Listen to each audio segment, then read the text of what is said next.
Saudara sekalian, kalau kita mempelajari pelajaran tentang kota Sodom dan Gomora, pelajaran ini atau pekabaran ini akan selalu menjadi pelajaran yang sangat penting ketika ini dibawakan oleh siapa saja yang menjadi utusan Tuhan. Karena pelajaran ini atau kisah ini adalah kisah yang boleh menjadi peringatan bagi kita yang hidup di zaman akhir.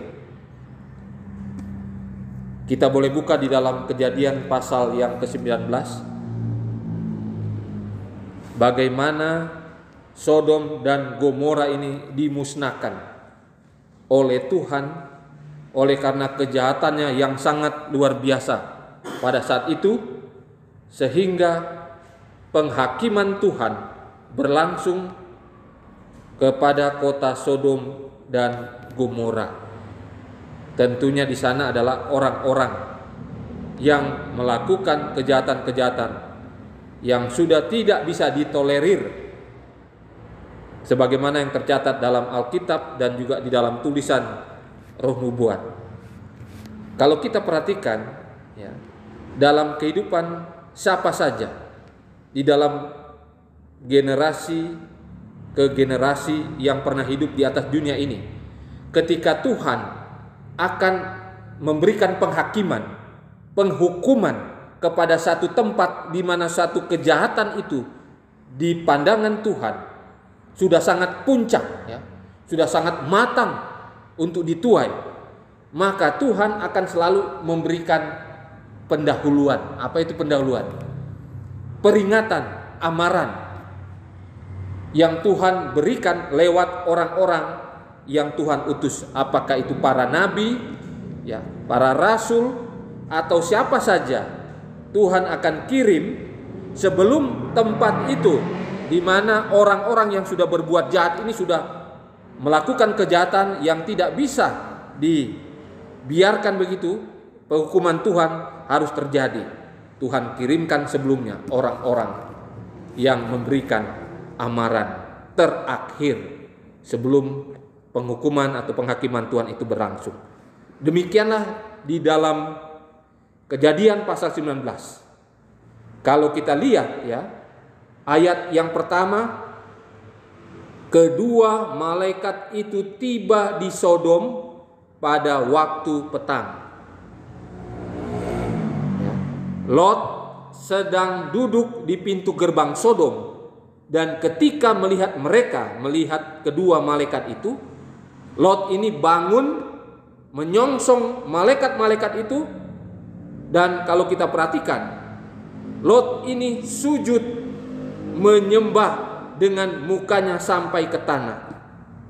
Artinya Lot yang adalah seorang dari sedikit umat Tuhan yang ada di sana, dia tetap menjaga imannya sebagai orang Kristen, dan dia tidak luntur karakternya sebagai seorang yang menghormati para tamu yang datang di tempatnya. Dan ini terbukti ketika Lot melihat dua orang yang datang ya, yang masuk di kota Sodom. Nah, karena Lot ini dia berada di pintu gerbang, dia lagi duduk-duduk.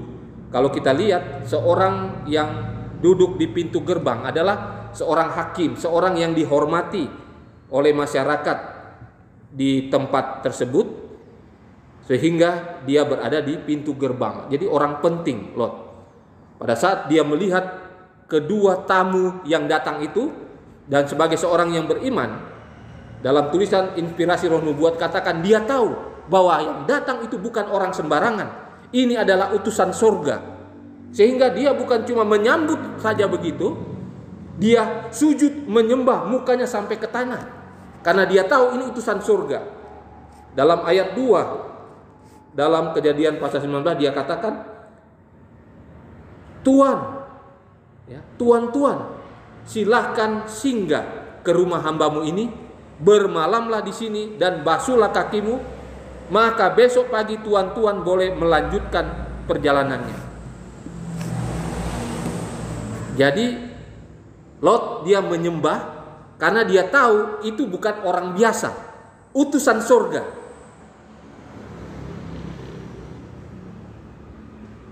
Dengan karakter yang dia miliki, yang dermawan, yang ramah tamah, dia secara otomatis menyambut apa? Kedua tamu ini yang adalah malaikat yang diutus oleh Tuhan. Dan malaikat ini, orang asing ini menjawab kepada Lot. Waktu Lot tawarkan supaya singgah di rumahnya, bermalam di rumahnya, malaikat ini menguji Lot. Tidak, kami akan bermalam di tanah lapang. Kalau saja Lot ini tidak memiliki karakter yang ramah tamah, yang selalu menyambut tamu, orang-orang asing, siapa saja tanpa memikirkan latar belakangnya, maka Lot ini boleh jadi di kemudian hari setelah peristiwa yang awal ini, bisa saja dia dan keluarganya binasa ketika Sodom dan Gomora ini dibakar oleh api yang datangnya dari Tuhan sendiri. Tapi karena kedermawanan, keramah tamahan yang dia miliki sudah sejak awal dan dia jalankan secara otomatis, inilah yang Roh Nubuat katakan yang akhirnya menyelamatkan Lot dan keluarganya. Ya, dalam kutipan Roh Nubuat dikatakan, ya, kalau saja kita memiliki roh yang sama, karakter yang sama, selalu menyambut orang, selalu menyambut tamu tanpa kita melihat latar belakangnya, tanpa kita sadari kita sudah melayani para malaikat surga yang menyerupai manusia itu, yang sebenarnya akan membawa damai, membawa berkat kepada kita.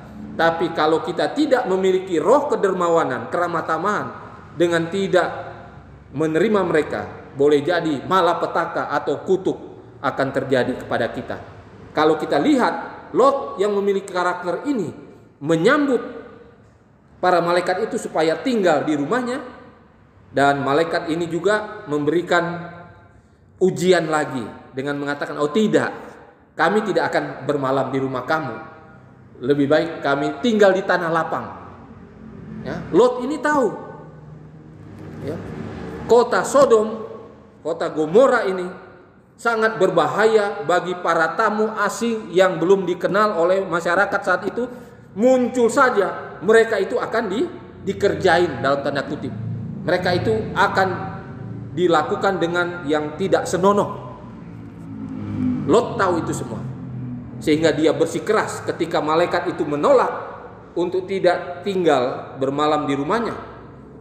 Lot katakan, ya, di dalam Kejadian 19 ayat 3, kalau kita lihat, dia dengan keras dia katakan kepada malaikat, dia sangat mendesak mereka, memaksa mereka, ya, agar mereka boleh tinggal di rumahnya dan menyediakan hidangan bagi mereka, ya, baik makanan maupun minuman. Jadi dengan karakter Lot yang mau menerima siapa saja walaupun dia tidak kenal, justru itulah yang menyelamatkan dia dan keluarganya yang dia tidak ketahui pada saat itu. Jadi ini luar biasa pelajaran bagi kita juga sekarang ini. Seringkali kita tidak sadar orang-orang yang datang kepada kita, yang bertamu kepada kita, boleh jadi itu adalah utusan surga, para malaikat Tuhan yang akan memberikan berkat, memberikan kedamaian kepada kita. Tapi mungkin satu dan lain hal kita menolak, berkat itu hilang. Yang ada adalah malapetaka, kutuk yang terjadi karena menolak malaikat-malaikat Tuhan yang datang bertamu menyerupai manusia yang tidak kita kenal pada saat itu.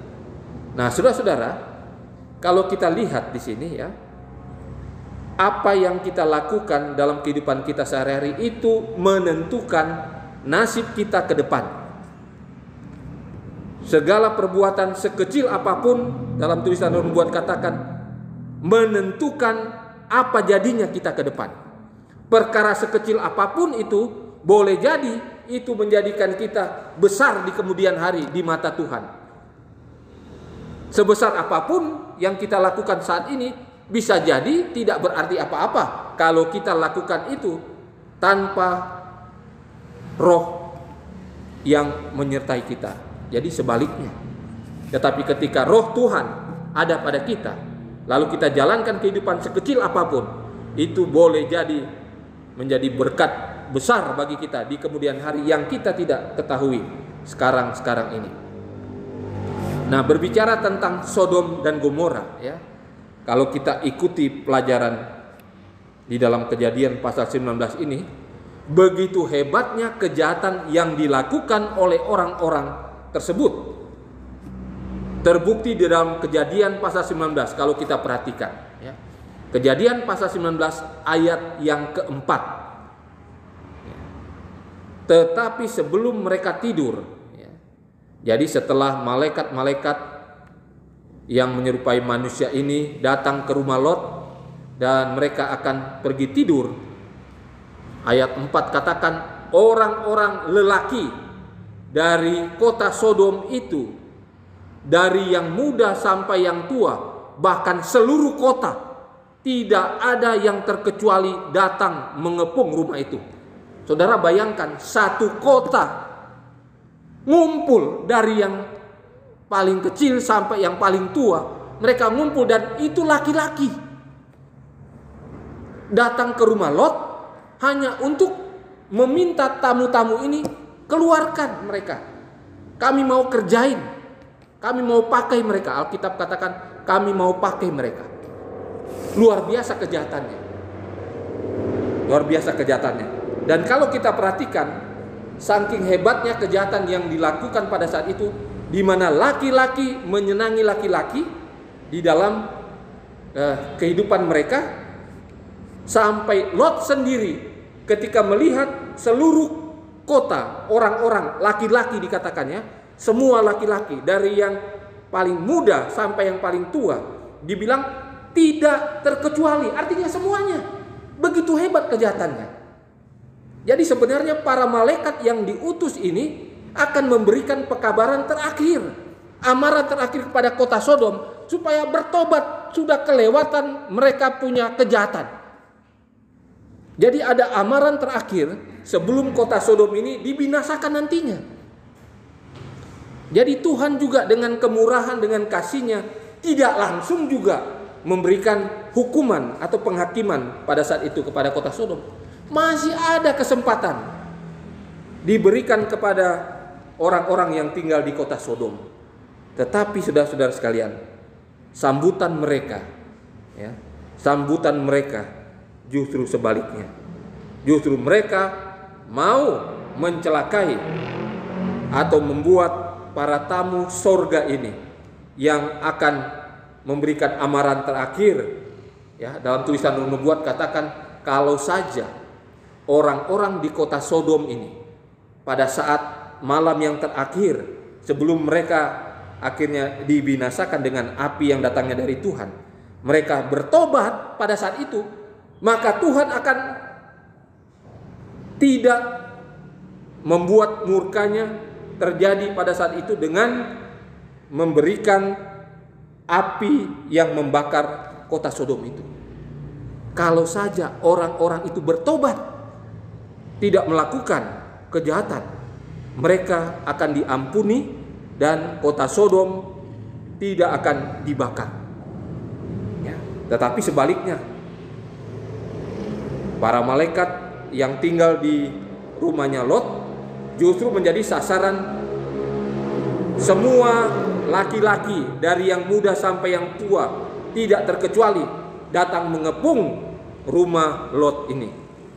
Mereka berseru kepada Lot, ayat yang kelima, di manakah orang-orang yang datang kepadamu malam ini?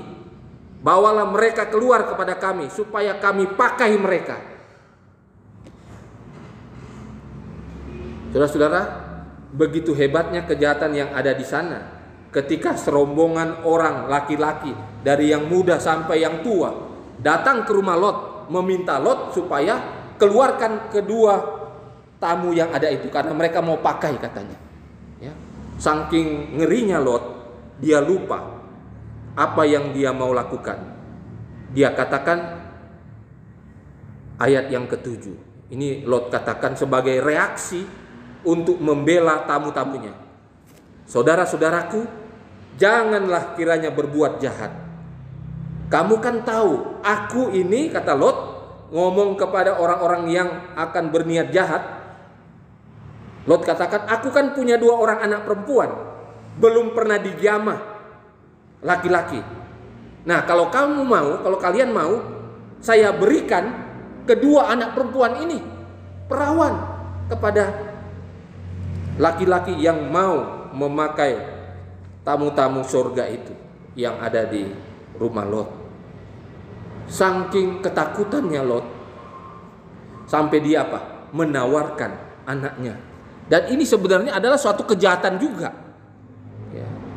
Tetapi karena dia punya reaksi yang spontan untuk menjaga nama baik, menjaga supaya tamu-tamunya ini tidak diapa-apakan, dia rela untuk memberikan apa?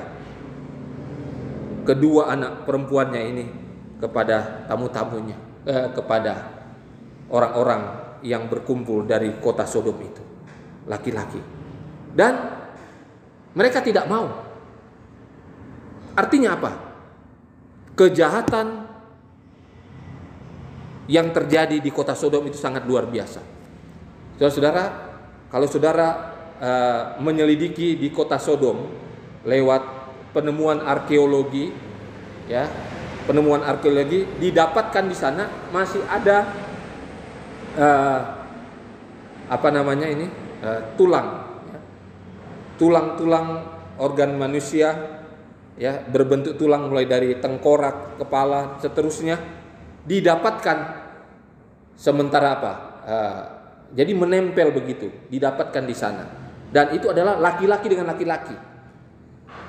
Jadi ketika Sodom dan Gomora ini dibakar, masih banyak perbuatan-perbuatan dosa, kejahatan-kejahatan yang dilakukan di Sodom dan Gomora. Sampai mereka mati juga masih melakukan kejahatan itu.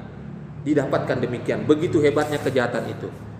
Nah, yang kita lihat saudara, ya, kejahatan-kejahatan yang ada di kota Sodom ini sudah tidak dapat ditoleransi. Hari terakhir atau malam terakhir yang seharusnya menjadi malam di mana orang-orang Sodom ini seharusnya bertobat dan mereka dapat istilahnya kasih karunia Tuhan untuk tidak dibakar. Seharusnya mereka miliki tetapi tidak dijalankan oleh karena mereka tetap melakukan kejahatan-kejahatan. Dalam tulisan Roh Nubuat, inilah malam terakhir bagi orang-orang Sodom ketika malaikat Tuhan diutus di sana. Malam terakhir untuk kota Sodom, pintu kasihan terakhir pertobatan bagi mereka, dan itu tidak digubris. Dan kita tahu saudara-saudara sekalian, ya, akhirnya orang-orang yang di Sodom ini, mereka semua dibutakan oleh malaikat Tuhan yang ada pada saat itu sebelum mereka berbuat jahat kepada utusan-utusan surga itu. Dan inilah penentuan terakhir bahwa kota Sodom itu akan menerima kebinasaan melalui api yang Tuhan akan berikan. Saudara-saudara sekalian, di dalam tulisan dalam Alkitab dan juga tulisan Roh Nubuat, kita perlu perhatikan juga ada hal-hal yang sebenarnya kalau untuk Sodom dan Gomora memang mereka wajar untuk mendapatkan penghakiman, tetapi ini yang dikatakan oleh firman Tuhan, ya. Pertama saya baca dalam Matius pasal 11. Ya, Matius pasal 11 ayat 23. Firman Tuhan katakan, dan engkau, ini Yesus katakan, ya, Dan engkau Kapernaum, apakah engkau akan dinaikkan sampai ke langit? Tidak, engkau akan diturunkan sampai ke dunia orang mati. Karena jika di Sodom terjadi mujizat-mujizat yang telah terjadi di tengah-tengah kamu, kota itu tentu masih berdiri sampai hari ini. Tetapi aku berkata kepadamu, pada hari penghakiman, tanggungan negeri Sodom akan lebih ringan daripada tanggunganmu. Seringkali kita berpikir bahwa kota Sodom itu kejahatannya luar biasa dan wajar dibinasakan, dihakimi oleh Tuhan dengan kejahatan-kejahatan yang di luar dugaan. Tetapi ada yang lebih dari kota Sodom. Bahkan dikatakan kota Sodom itu tanggungannya lebih ringan dibandingkan dengan tanggungan orang-orang yang apa? Yang sudah tahu baik, mereka berbuat jahat, dan mereka yang dalam tulisan Roh Nubuat katakan mereka yang membawa orang-orang lain untuk berbuat jahat, mereka itu lebih jahat daripada kota Sodom. Jadi katanya, kalau kita mendorong orang-orang supaya berbuat jahat, kita punya kejahatan itu lebih jahat daripada orang-orang yang di Sodom yang sudah dibakar itu. Secara pribadi saya merenungkan, ternyata luar biasa juga ya. Orang-orang yang berusaha menghalang-halangi orang lain berbuat baik, lalu membawa mereka supaya berbuat jahat, maka orang-orang ini sudah pasti akan dibakar sebagaimana orang-orang Sodom dibakar. Tetapi mereka akan dikatakan lebih jahat daripada orang-orang yang ada di kota Sodom. Ya, ini dikatakan oleh firman Tuhan ya. Kemudian di dalam komentar Roh Nubuat, jadi kota Sodom ini memang jauh sebelumnya juga sudah didoakan supaya orang-orangnya ini bertobat dengan cara apa? Lot itu tinggal di sana untuk membawa pekabaran, tetapi sangat disayangkan, walaupun orang-orang Sodom tahu Lot dan keluarganya yang beriman, tetapi tidak mempan juga membuat kejahatan yang ada di sana menjadi suatu kebaikan, sehingga mereka yang di Sodom ini akhirnya dibinasakan ya. Di dalam Para Nabi dan Bapa jilid yang pertama halaman 138, kasih bagi jiwa-jiwa yang akan binasa mengilhami doa Abraham. Sementara ia merasa sudah muak dengan dosa-dosa kota yang jahat itu ya, ia rindu agar orang-orang berdosa itu dapat diselamatkan. Perhatian Abraham ini terhadap kota Sodom menunjukkan rasa khawatir yang harus kita rasakan terhadap orang-orang yang belum bertobat juga. Kita harus memupuk rasa benci terhadap dosa, tetapi belas kasihan kita dan kasih kita harus dipupuk juga bagi orang-orang berdosa. Jadi sebelum kota Sodom juga dibinasakan, Abraham juga berdoa supaya kalau bisa orang-orang yang ada di kota Sodom ini bertobat. Dosa-dosa mereka boleh dibenci, tapi orang-orang itu harus dikasihani, harus mendapat belas kasihan, dan perlu didoakan dan didorong supaya mereka bertobat. Sebagaimana kota Sodom, itu juga terjadi kepada kita yang hidup di zaman akhir sekarang ini ya. Jadi ada banyak orang-orang yang sekarang ini melakukan kejahatan-kejahatan itu sudah terang-terangan. Ya, sebagaimana kita ketahui beberapa pimpinan kita juga di waktu-waktu yang lalu. Ini kota Sodom yang lalu itu sudah ada sekarang ini di dunia ini. Artinya apa? Tuhan pasti menghukum. Itu benar. Di tempat-tempat tertentu memang sedemikian. Ya. Dalam tulisan Roh Nubuat, dalam peristiwa akhir zaman dan juga di dalam kemenangan akhir dikatakan, ketika satu tempat di belahan dunia ini, apakah itu dia satu desa kah, satu kota, ya, kalau di Indonesia ini kelurahan, kecamatan, di mana kejahatan itu sudah puncak sebagaimana kota Sodom, maka Tuhan akan memberikan penghakiman kepada mereka, ya, penghakiman kepada mereka. Dan penghakiman Tuhan itu berbentuk gempa bumi, ya, air, ya, tsunami seperti itu, banjir, dan juga kebakaran, ya, itu yang dinyatakan, ya. Jadi kalau di satu tempat ketika kita melihat begitu banyak orang mendapatkan malapetaka, bencana-bencana yang ada, boleh jadi tempat itu sudah matang untuk dituai pada saat itu oleh karena kejahatan-kejahatan mereka, ya. Kita ingat beberapa waktu lalu ada tsunami di Aceh sana, ya, tsunami di Aceh. Jadi sekian ratus ribu itu orang apa? Meninggal. Lalu ada gempa bumi di Italia, Turki beberapa waktu lalu. Itu luar biasa sekali, ya. Kita melihat ada banyak juga orang-orang baik di sana, tetapi mengapa mereka juga menderita, menjadi korban, mati juga? Kita harus mengetahui, ya, ketika Lot dan keluarganya, mereka tidak mau mendengarkan juga apa yang dikatakan oleh malaikat itu, ya, supaya keluar dari kota Sodom, maka keluarga ini juga boleh jadi binasa pada saat itu. Tetapi oleh karena kesetiaan Lot, dia mendapatkan kasih karunia Tuhan sehingga dia boleh keluar dari kota Sodom. Bahkan malaikat Tuhan menarik tangan mereka, tangan dia dan keluarganya, supaya keluar dari kota Sodom sebelum api yang dari Tuhan itu datang kepada orang-orang di kota Sodom. Di dalam komentar Roh Nubuat katakan, kehidupan orang-orang yang ada di Sodom.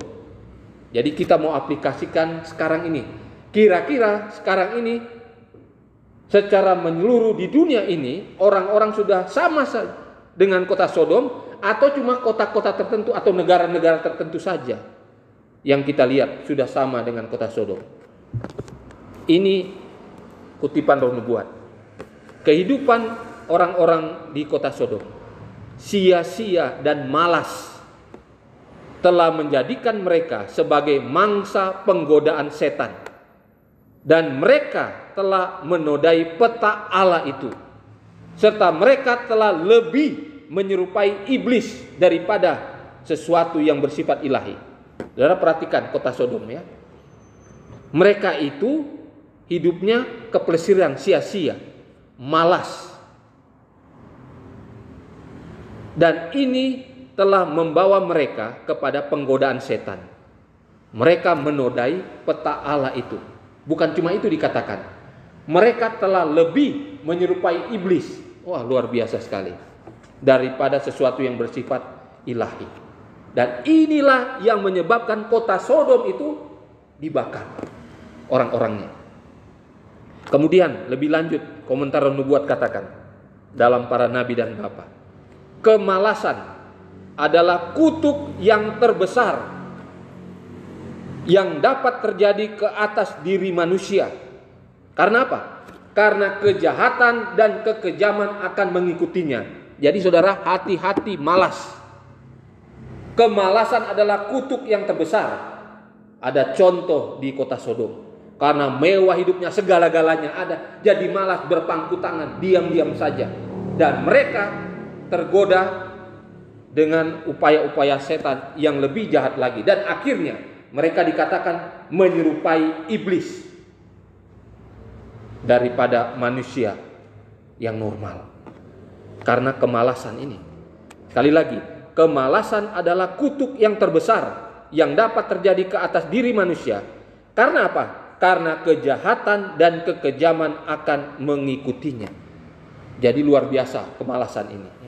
Kutuk, dan kutuk terbesar bagi orang yang menjalankannya.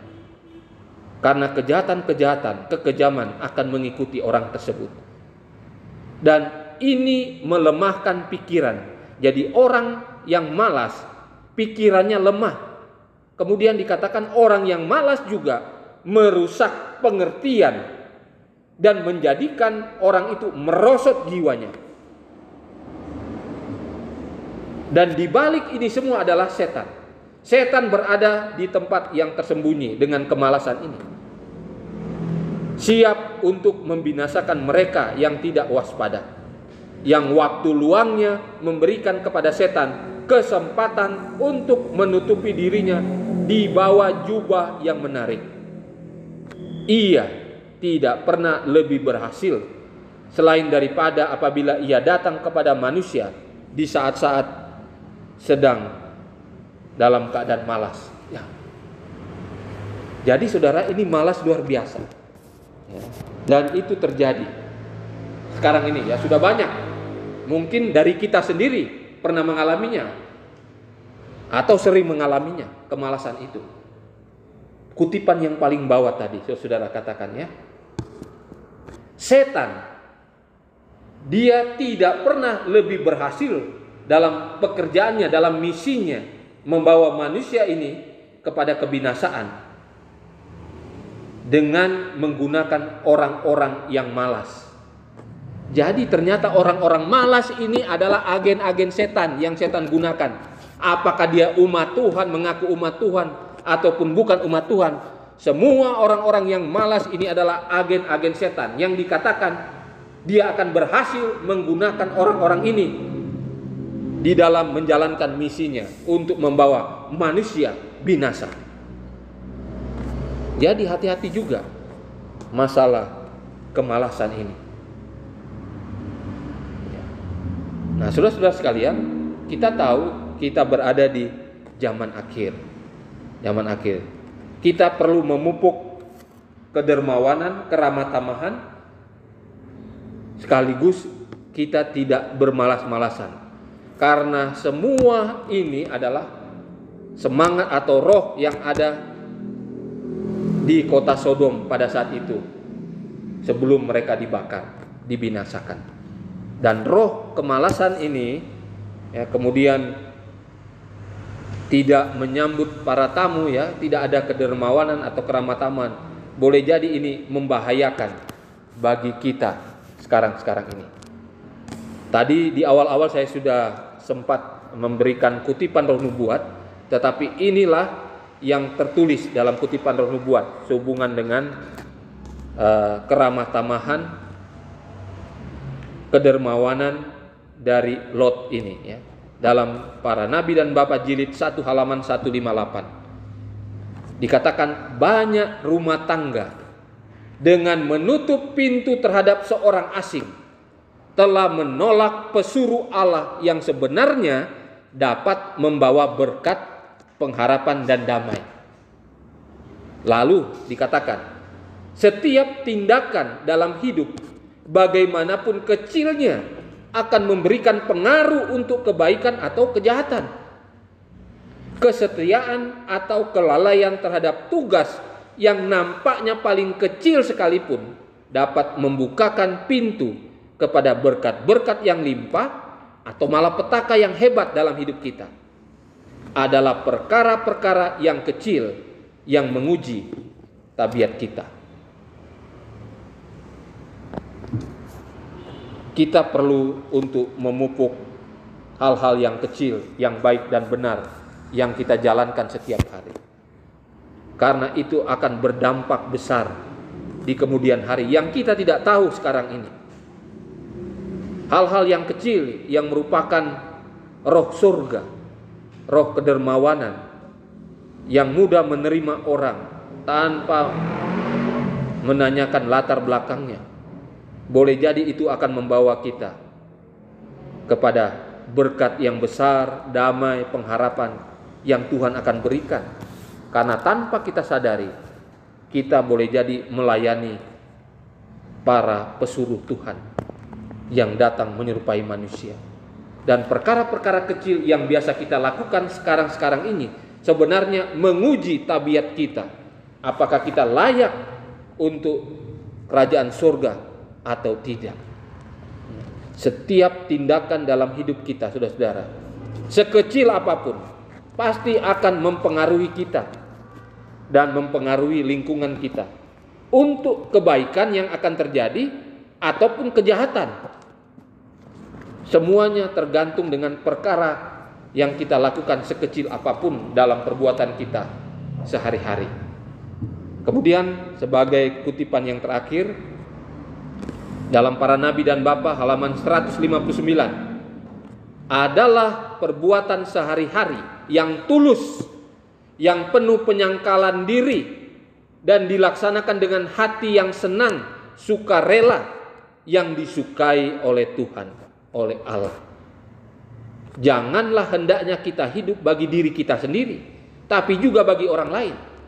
Dan hanya dengan melupakan diri, dengan memupuk roh yang penuh kasih serta penolong, bahwa kita dapat menjadikan hidup kita sebagai satu berkat.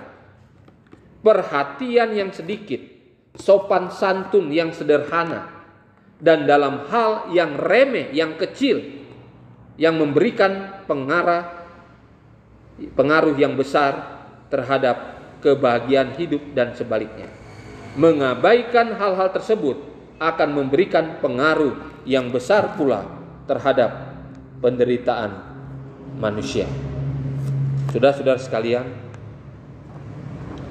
kita melihat gambaran yang nyata di kota Sodom. Kalau kita ambil aplikasinya kepada kita yang hidup di zaman akhir ini, hal-hal yang baik, yang positif, yang benar, yang boleh membawa kepada keselamatan sebagaimana yang dilakukan oleh Lot kepada para tamunya, itu juga boleh menjadi bagian kita. Kemudian dalam hal-hal yang jahat, ketika kita berhadapan dengan hal-hal yang jahat di sekitar kita, yang dikatakan kalau orang melakukan perbuatan jahat dan semakin hari semakin jahat, maka seharusnya kita mengantisipasi supaya kita boleh keluar dari sana. Karena boleh jadi tempat di mana orang-orang jahat itu tinggal akan mengalami penghakiman yang asal dari Tuhan.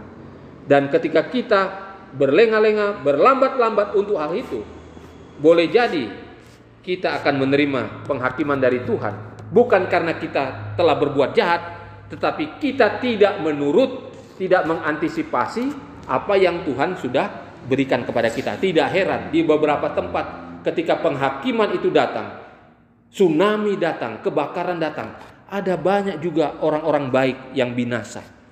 Bukan karena mereka berbuat jahat, tetapi mereka tidak mendengarkan peringatan, amaran supaya keluar dari tempat itu, supaya mereka tidak dihakimi juga bersama orang-orang jahat yang sudah siap untuk dibinasakan karena sudah matang kejahatan-kejahatannya di mata Tuhan. Saudara-saudara sekalian, kita tahu cepat atau lambat dunia ini semakin hari semakin jahat. Sudah tidak cocok lagi sebagai tempat tinggal kita. Marilah kita senantiasa mengikuti petunjuk-petunjuk Tuhan, mendengarkan suara Tuhan melalui Roh Kudus, melalui para hamba Tuhan yang memberikan pekabaran-pekabaran, supaya siap sedia selalu keluar dari tempat-tempat di mana kejahatan itu pasti akan dibinasakan pada waktunya. Apalagi sudah puncak kita lihat ya, keluar. Jangan sampai juga kita binasa oleh karena kejahatan-kejahatan yang kita tidak lakukan, tapi kita tidak menurut untuk keluar dari sana. Dan ini adalah pekabaran rahmat Tuhan terakhir bagi kita umat-umat Tuhan yang hidup sekarang-sekarang ini. Saudara-saudara, lebih pekalah untuk mendengar suara Tuhan melalui Roh Kudus pada saat ini. Apa yang harus kita lakukan sekarang-sekarang ini? Jangan lagi kita memakai pertimbangan-pertimbangan dunia kita dengan pertimbangan A, B, dan C. Seolah-olah dunia ini masih lama, masih 1000 tahun lagi. Jangan sampai seperti itu lagi. Ya. Tanpa kita sadari tiba-tiba apa? Kebinasaan itu terjadi. Bukan karena kita berbuat jahat, tetapi karena kita tinggal di tempat yang banyak kejahatan itu ada yang siap untuk dituai. Kita sudah tahu pekabaran ini. Kiranya Tuhan akan memberkati kita di dalam kehidupan kita dalam mengantisipasi sebagaimana yang terjadi di kota Sodom pada saat itu, yang kita hubungkan dengan kehidupan orang-orang yang hidup di zaman akhir ini. Tuhan Yesus akan berkati kita. Amin.